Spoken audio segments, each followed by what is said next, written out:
Get off the marketing roller coaster and get on the automated fast track to digitally market your brand everywhere now. Join podcast producer Tom Hazard and Inc. columnist Tracy Hazard as they share easy content building formulas and smart cut secrets proven to fuel hundreds of blogs, podcasts, and brands with bingeable original content. Join the conversation on how to get your message out to the world. Be original. Be heard. Promote with power and purpose. Feed your brand. Hey, everybody. Welcome to Feed Your Brand. I'm Tom Hazard, along with my co-host, Tracy.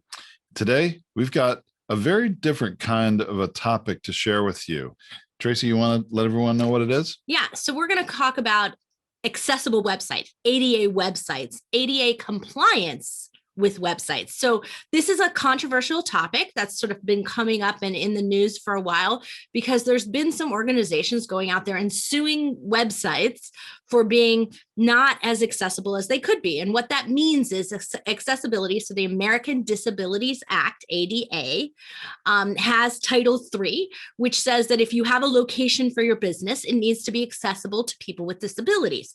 And that is a law in place. What we're seeing is a broader application of that.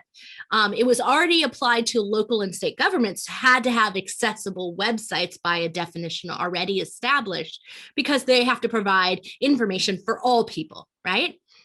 But we, as private website owners, haven't had to comply with that very frequently, right? That hasn't come up before. But all of a sudden, there's been a lot of lawsuits, a lot of companies being sued because their websites aren't accessible. And the reality is then whether or not you want to get into the legal tangles of it, we're not lawyers here, so we don't want to get into that at all, right, Tom? No, none of those legal weeds. But whether or not you want to do it, let's talk about the spirit of what that means, right? I want my website, I want my podcast to be seen and heard by as many people as possible, right? I definitely do. And I have to tell you, Tracy, when you first brought up this subject that we're going to record it, I didn't really have awareness that the Americans with Disabilities Act treaded into websites. I was like, well, really? I always thought of that as physical disabilities. And I remember when that act was passed, all kinds of buildings had ramps put in and other features, right? I didn't know that your website was a part of that. Well, here's the reason why they're starting to more broadly apply this and why people are suing over trying to expand this law, right? Yep. To cover websites, because most of us do not have a brick and mortar store anymore.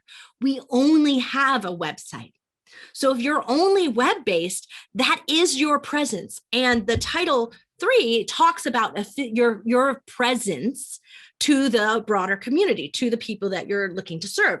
So theoretically, that means that if your podcast only has a podcast website, only has a website for the podcast show, the website itself is its storefront. It is its place that people access it.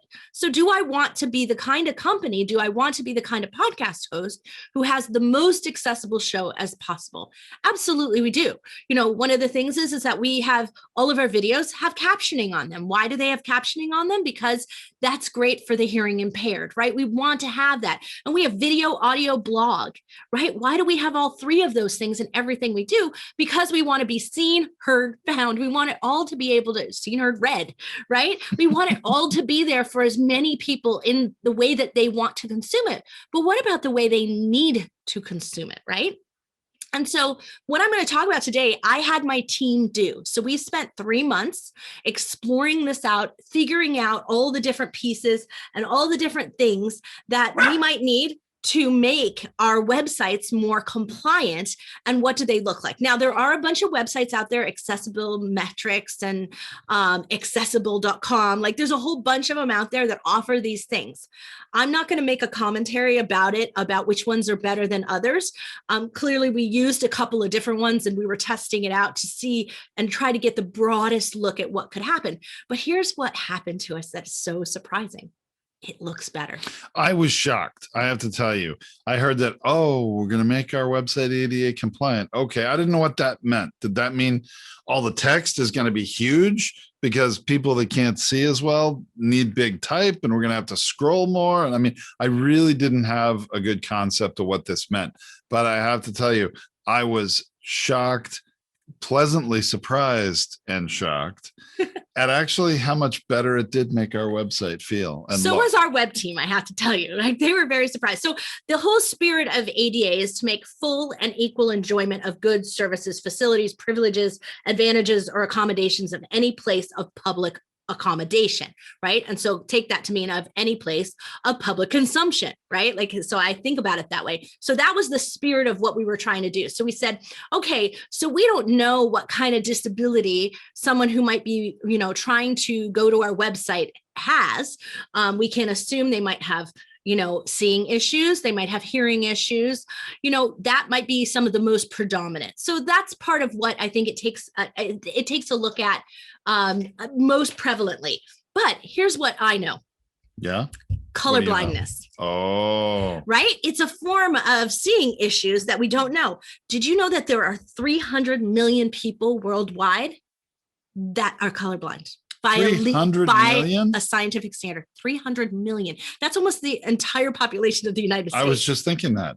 Right. Wow. And this is what we found when we used to do a lot of work in China, is that the normal prevalence of color blindness in men is much, much higher in women. It's one in 12 men. So about 8% of men have this problem, and it's 1 in 200 for women. So it's big difference. Wow. So more men have this issue, and there are different types of color blindness. So they could be red-green color blindness. There's all different types of, they can't see patterns in certain areas.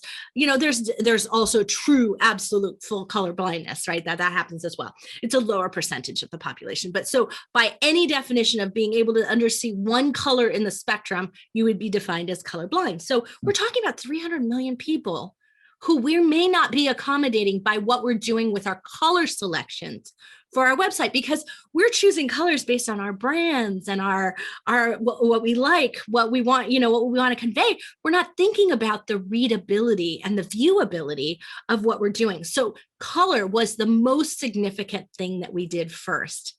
And that had the biggest impact visually on what we created. And it actually started solving some problems that I was complaining about our website, because sometimes on the mobile device, I have trouble seeing the text and I'm always like blowing it up, right? And so I kept complaining to my team, I think your text is too small. I think this is happening. But what we discovered is we didn't always have to raise the size of the text. Sometimes we just had to clarify the color contrast between the two parts to be able to get that to go. So colors, some of the findings that my team has given me, I'm going to read a few of them to you. So if you see me looking down occasionally, that's what I'm doing. But they said, never use light gray as a text. Do you know how many websites I come across that actually use a light gray for their text? Tons of And it's websites. Not just light gray on white, it's like light gray on a darker color, right? That's the typical so instead of using white as the contrast, they use a light gray. Huge problem there. So never use light gray for text. Don't use color as the only instructions. So in other words, if you say required fields in red, but it just shows the color, the word red is in red, people with red color blindness can't see that. They can't see the word. So we don't just do that. So we describe it and we don't color it. And that's the best way to get around that. So the foreground and background colors have to have a color contrast test. That's where some of these accessible metric sites and other things can come in handy, because they can tell you about the color contrast. This is the time I want to show you what we did. Do we want to do that? Yeah, because there are, we're giving you sort of an overall view and trying to raise awareness for what it means to create a website that's ADA compliant. But fortunately, you don't have to take our word for it. We do have a resource for you where you can actually have a site that reads your website, gives you a score, and gives you suggestions for improvement. Right. And that's what you're going to see here. You're going to see the side-by-sides of where we had it like before and after, right? And so you'll see that. Okay. So we start probably with the homepage, right? Yep. So this is the homepage. So the old one. The old homepage. And I've blown it up, and we're gonna have to scroll side to side, Tracy. Right. Otherwise, they wouldn't be able to see it. So what you're seeing is the accessibility metrics of 72. We weren't horrible. We weren't like down at 20 or anything. So, but you can see we had a white background, blue letters. Like we thought we were doing pretty well in how we were viewing it. We weren't using gray, so thought we were pretty good here. But now let's look at what it looks like. Well, do you want to go over anything about what it says here? We won't go into Okay. those details. Right. So this is our old website, and then As I move over, here is the new version that is 100% accessibility according to the measurement of, what is this tool, Tracy, that we use? So this tool is one of those accessible metrics tools. So we used a couple of different ones, but this one has a clearer like chart, so we could show it side by side for you. So we actually just ran it through one of the ones we didn't actually end up using to do all of the exact changes to everything, but we used it as a gauge, if you want to call it that. So I will link to this and to some of the other tools that we used. I will link to them in the blog post for this episode. And that will be at podetize.com under the Feed Your Brand blogs and for this podcast. So you have to do this one page at a time on your website, Tracy? You do it one page at a time, but there are some overarching things that once you change them, it's going to happen on all. So if you look at that top bar up top, you see how much darker that is. So it's creating, especially over to the left side. So we still got our color styling going. So our creative team still had a little say in it, but it used to be that light blue all the way across, but then the white letters were harder to read. So go back to the other side again, and you can see it was a little harder to read, not as much contrast, but by creating a gradation from that darker color, we put the dark of the color over where all the white text was, and we still got the gradation. So we got a little bit more fun into our lettering. And so we did the same with the other letters. As you see, there's a gradation around it, but what it's done is it's putting a heftier, darker blue to make it seen and more visible by doing that. Super simple. This is just the most basic one. This is not even one of the more dramatic pages, but you can see it just made a change, and actually it kind of looks more fun and better. I thought it was more lively. It's refreshed. I really liked and appreciated it. Yeah. So let's go to one of the other ones we've done here. And so this one was just, we have our video on here where we tell people about how to use our ad mixing system on our Podetize hosting platform, right? So we tell exactly how to do this. Again, we got about a 75% score. And this is just the section of it where this score actually applies to the whole page. Keep that in mind. And let's go and look at what it does. Again, we switched to that brighter blue. We got more of the darkness. The letters are running in brighter white, and they're instead of black on blue. And they're running in this place where you can see what we're saying a lot better. And then if you notice that, anything that's underlined, anything that's a link through, we actually haven't changed its color. So if it was a link through, it will click. This actual word is just underlined to be struck, as to for emphasis. Yeah. But if it was, we would have left it. That's one of the things, especially in the headlines, we never put a link through in an alternative color. Oops. Sorry. Skip page there. So then let's go on to the last one. And just so you can see what, some of our most important information are our services page, right? This is where we want impact. We want to make people want to buy, right? And you can see we have this light color palette that was going through the system. And just by switching the color palette over to that darker color palette we've already now been using, which we applied globally across our site, right? We didn't have to change everything on every single section, but now you can read our tagline better, start broadcasting your message to the world, want to record, upload, and be done. It's easier to read all of those things. So we're going to also be going through and creating a little bit, taking a look at all of our icons from that perspective, because what's in your image and what's on your icons don't always show up in the accessibility score, because it's what's actually on the page, not what is displayed as an image section. Right. So there may be different things you need to look at more carefully. And by the way, for those of you listening to the podcast, you definitely want to go to the blog post for this episode and look at, we'll have the screenshots of this. And also you could look at the video if you wanted to. Right. And we'll have them side by side. They're broad panorama view of the two things side by side. So even if you are watching this on the video, you might want to go to the website and check that out, because you can look at them side by side. And you can also use them when you're communicating with your team about the changes that you'd like to be making as well. So anyway, these are just some of the changes. We can stop the share now, Tom, okay. and talk about some of the rest of the things. So as we went globally through it, I mentioned this briefly, links are a big thing. So, we have these, what we call hot links or HTML links, right? The links where when we click on them, it's going to take us to an extra page, or it's going to pop us up into something, right? Those links are really important, and we get really used to them being switched to blue.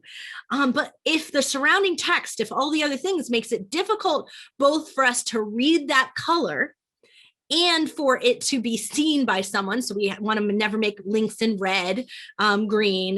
We've got to be careful about different colors that we might use for those links, right? So we need to have a contrast between those links color and the surrounding text color. And it would be better to have no changes to them than it would be to have a bad contrast or a bad color choice.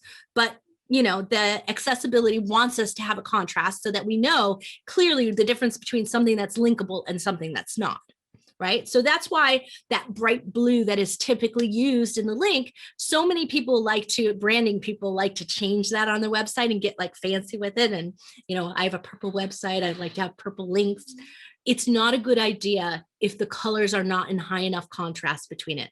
So maybe your color palette is purple, but if your text is black and then you put this dark purple as your link text, you may not be able to distinguish the difference between the two pieces. You might have to go and use a bright lavender, to make that work in your format, in your styling, in your brand guide. So keep that in mind. They have to be visually distinguishable from the non-link text so that people know I can click here, right? The other thing is that we got to be careful with what we're saying. Because click here and not having clearly where they're going to go is actually a really bad practice. It's a bad SEO, search engine optimization practice, but it's also really against accessibility because I'm not telling someone where they're going. It just says click here and it's brightly colored. Instead, I want to say click here to go to and clearly define where it is going. And the text of where it is going is what I want to make that bright underlined color that's contrasting everything. That's the most accessible view of telling people this is where you're going to go when you click on this from my website, right? So we're being clear and more forthcoming with our audience. That's safer, that's better. It makes a richer experience. And because we're hot linking and doing backlinks or cross links, because I might be linking to somebody's website who's been my podcast guest, right? And so if I'm defining that, now I have actually a better link. Otherwise, I'm linking the word click here to a page out there instead of linking the keywords or the person's name or their website and having that be a clickable link. So that has an SEO impact. It has an SEO impact at the end of the day. Great. So you can do yourself a benefit by not doing that as well, right? That different though, if you want to also have a button, have the text link, but then have a button somewhere, that's okay. That's a little different model because a button just makes it easier for somebody to click and see it. So if you're asking them to go buy now or do something, that's a totally different model. Well, that would be more of an internal link. That's an internal, own website, right? Yeah, we're not really going external. So, there's some other technical things like skip links and some other things for those of you who are out there who know stuff about websites and technical. Those are all in there. There's some guidance for that in the ADA accessibility. I'm not going to go into them because that's more complicated. But what it does is those types of things help people to navigate a website without using a mouse or without using some things. So if I'm unable to use my hands, I'm able to utilize those skip links and other things. So having them built into your system for navigational purposes is actually an accessibility thing as well. So content structure. This is good structure for SEO as well. It's something that we do every time in our blogs for all of our clients and everything we do. A title is required on every single page. The page titles use an H1 tag. Like there's a clarity in the hierarchical sections of how things go. But here's where most people go wrong. They skip the hierarchical links. They go from headline 1, headline 2, and go down to like headline 5 because they like the style better. Instead, make your headline 3 the different style you would like it to be. Keep in your hierarchical order helps with the order of how things flow through the website, but it also helps Google track through your website as well. So you're going to get a double benefit from doing that.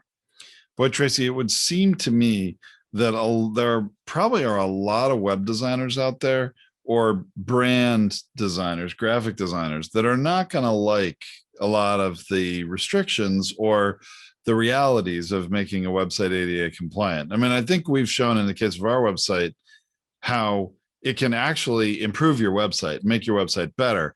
But that's easy for us to say in the context of our own site. It may not be true for others. And I wonder how many are really aware and are paying attention to these things. So this is what I'm going to say to that, Tom, is that the reality is you should give it a chance. You should take a look at it. If you're going to break the rules, you better break the rules knowing what you're going to break. Right. That's a good point. And so there are things that you could do. You could make some choices that are different, but you can make them for the right reasons. And so at the end of the day, if you understand what's not working on it, you can make some design choices that make a difference. So like our designers could have changed everything to dark blue and it kind of would have been boring, but instead they created this gradation because it solved the problem, but it had a creative look to it that they felt would be strong. And, and it honestly refreshed our website. I think it gave it a new, fresh look to it. So those are the choices that a brand designer should be making. They can make them in the right areas, make them for the right reasons, and make more creative decisions within the restrictions that are there because they're there for a really good reason. Because at the end of the day, no matter how fancy and cool your website looks, if the people can't read it, then it's not useful. Or if really your goal is to get people to take a certain action on your website and they don't take that action because they can't find the button because it's the wrong point, color, right? Yeah, exactly. So, obviously we want all text to be readable and everything, but here's the one thing that I thought was really interesting. And this happens so often. I go to a lot of websites and they center the text everywhere. Like they do that on blog posts all the time. It kind of bugs me as a writer. Like, I want to have everything, but left aligned text is extremely important for dyslexic users. Really? Yep. And users with poor eyesight also need that. So if you've got a failing eyesight, it'll help them read through, it'll help them move through your website better, move through everything. And that's why the headers and the subheaders can still be centered, but the actual body text needs to be left aligned. Now you can decide to do justified, making both sides aligned, stuff like that, fancy, but left alignment is a key criteria. Regardless of what you're doing on the right, on the left, you want that straight line. That's right. And it helps people move through your website better. And it's also a better utilization of space on mobile devices. So just keep that in mind. That is true. I've been on some sites on mobile and, when I'm blowing it up, so because on mobile, a lot of times I do that, I'll blow it up. If something is center justified, I'm going to have to be scrolling left and right a lot, whereas otherwise I might not. That's right. So now let's talk images, video, and audio, right? Because those things matter to us here, right? We've got all that. All images need to have an alt text. We always do that in everything that we do. That alt text usually includes your keyword. It'll have something about your podcast. It describes the image too, or the purpose of the image. All right. So for those that may not be aware, let's talk about just briefly what alt text is. So it's actually metadata. It's a part of the image when it's put on your website.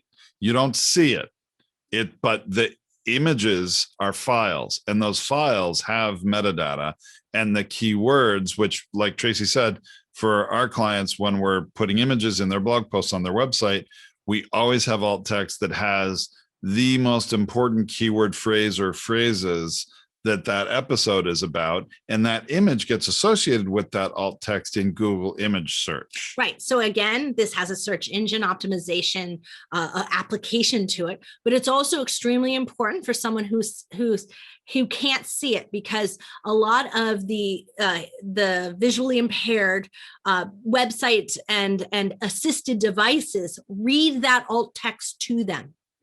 So it's helping them understand what the image that they cannot see is there. So it's extremely important. And then what if your image doesn't load? That alt text will show. So that's also another important part. I would imagine that those softwares for the visually impaired are not only reading the alt text, but also the captions. They will read both. Yep, absolutely. Okay. So that's important. Because we do use captions as well, but alt text is more important to make sure that you're covering all of that, of what they're missing, of what they cannot see. Alt text needs to be short. Do not pack your whole paragraph into that 250 characters. You need to keep it short, concise, and to the point, and don't try to cram it. I mean, one set of keywords in it, we found if you do more than that, Google actually will, it'll degrade your value with them. And so you lose points. So keep that pretty simple. The other thing is that there's something called ARIA, ARIA, and it means accessible rich internet applications. And they are standards for imagery and how you tag things and what you do. So there is a whole description of the destination of the image link, like it's how it's found, right? And so that's extremely important that you follow those guidelines as well. You should never use the words image of, graphic of, picture of. is just redundant. You don't need it. Like, it's not important. It is obviously going to be that just because it's an alt tag. And then avoid using images as the text. So as your only text, right? That's why you want to have a headline as well. So because I would imagine for visually impaired people, those programs are not reading text that's a part of a graphic. Right. And so here goes back to some choices that you can make as podcasters. And that's why I thought this conversation might take just a little bit longer to discuss that, is that you have some choices here. You could skip and not use what we call header images or episode art, right? Whatever you might want to call it. You may not want any titles on there because the titles are on your blog, because the titles are there. Otherwise, you might just want to be using the imagery itself to create that impactful message.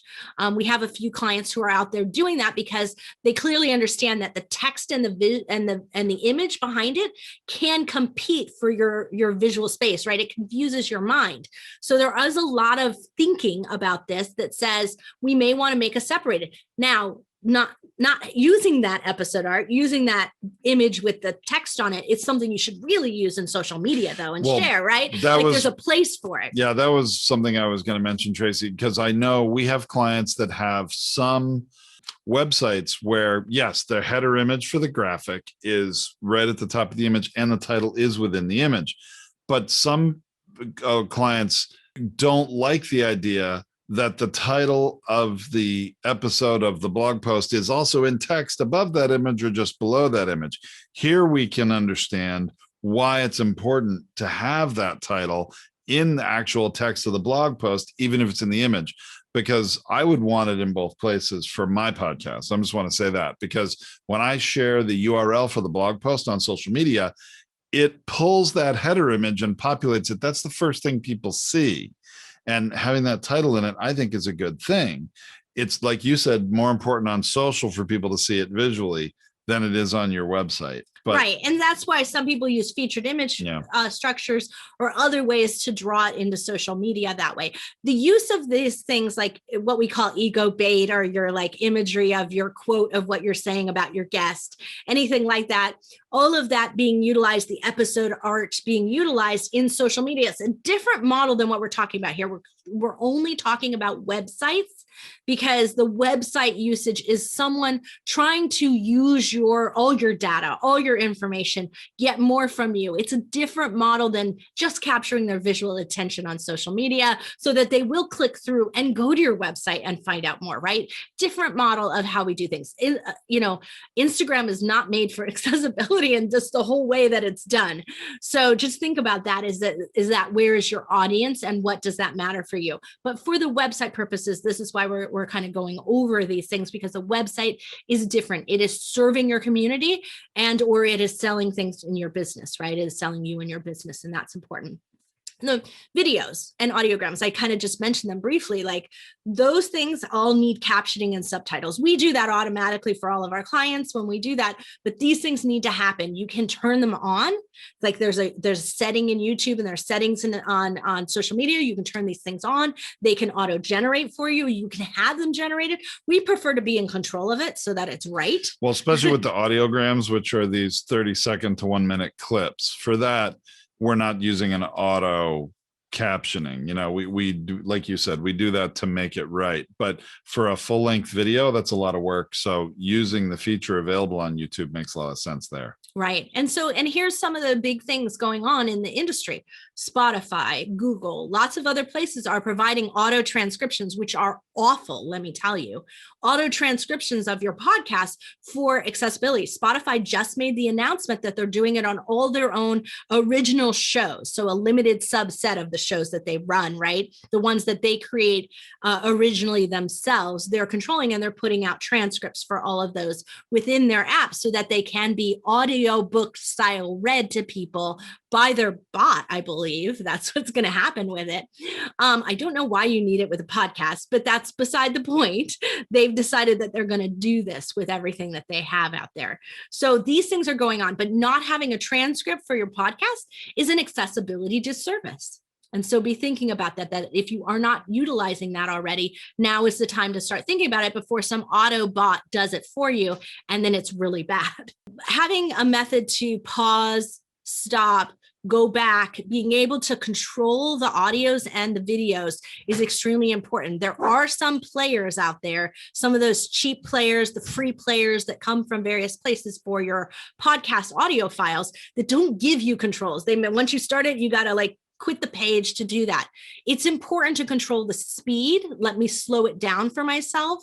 And so having the most rich player that allows you to do that is extremely important for you to utilize on your website. Some of these plugins do not cost a lot to get good players. I mean, we love the Fusebox player, both from the player standpoint and the track player that it has. So what they call that, the archive player, which plays has all of your episodes in one, and the track player on the website. We're such a proponent of it because it has full controls. It's also styled really beautifully, so you can create that good contrast like you're doing in the rest of your website. So I can say that we did this now through 3 of our websites. We've rolled them out, all the ADA changes and everything. And what we've seen is that nothing had to change with the track players. They were all doing what they needed to do. Nothing needed to change in the settings that we had already provided in there. But you do have a lot of controls over the Fusebox one, which is why we're a big proponent of it. And it's not expensive to provide something that's so valuable to the users of your site. So those are just, some of the basic areas. So we talked about, images, videos, audios, the content side of things, the content structure itself, like how your blogs are reading, right? The links that you're using and the colors, the most important, impactful things. I mean, these are all really good, important things. And so whether or not we're in a debate, whether or not you need to have an ADA compliant website, I'm going to say, I think you should have one because it's in the best interest of your listener, your viewer, your reader out there to be able to consume you, your business, your content in the most accessible way to them. That's in the spirit of why we do what we do here. And so I think you should go ahead and take the leap, take the changes and check it out. See how your website changes. All right. Well, I would agree with that, Tracy. I think from everything I've seen, no reason not to.